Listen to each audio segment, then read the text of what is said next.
Hi there everybody, this is Dylan Jolinas making a video response to Warrenanns' post on staying longer.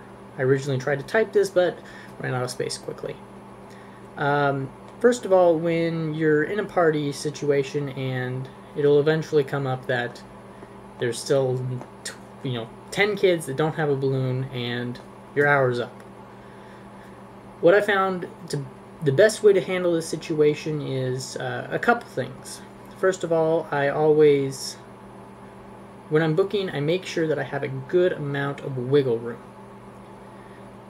First of all, you got this party here, and if I know that this party is really far from where I live or where most of my parties come from, I'll give it a bit more wiggle room. I'll normally have an hour in between bookings.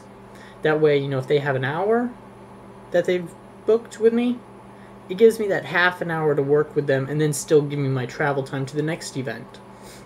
That way in that half an hour I can wrap things up and really get out of there. If it's the end of the day and I have nothing else booked after that, I'll let them have me however long they need me, unless I have somewhere else I really need to be. So that's where, you get your hours extra. But normally it's good to have a little bit of wiggle room in your schedule. Another thing is pricing. After my initial charge of the first hour, which covers travel costs and whatnot, I charge a rate per half an hour, which I can cut it in half for every 15 minutes. But when I announce it, I say I charge 1 banana per hour for the first hour, and then half a banana for each additional half an hour after that. This makes it very clear that I'm not giving them a price at how much their event will cost them. They're going to say, like, oh, how much do you charge for like a 2-hour party? I go, I charge the 1 banana for the first hour and then half a banana for each additional half an hour after that. That way it makes it clear that how long I stay there is not put in cement as much as some might have it. Just a personal thing.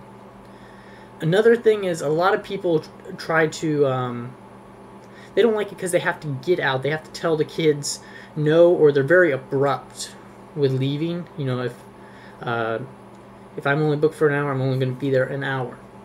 Well, most people have in their contract the policy that you're not a babysitter.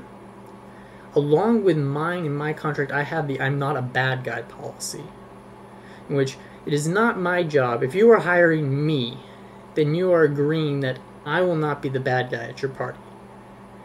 If you need me to leave, if it is time for me to close, then you need to be there to tell the kids it's time for the balloon guy to close. Some people might not agree with this, but I find it's a very important part of the persona I put on, that I'm the nice guy. I'm not going to say, nope, line's closed, I'm sorry, maybe next time.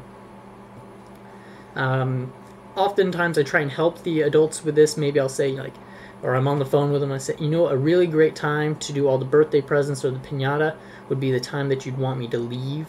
That way, you can have Dad kind of hurdle all the kids towards the piñata while, me and you go and take care of business before I head out. And that's generally very well received, because it means that really nobody has to be the bad guy. And that's about it. Can't think of too much else on that end. I really do recommend the I'm not a bad guy policy. It's worked to great effect in the past, and charging incrementally is also a really good way to go. So, thank you very much, and bye!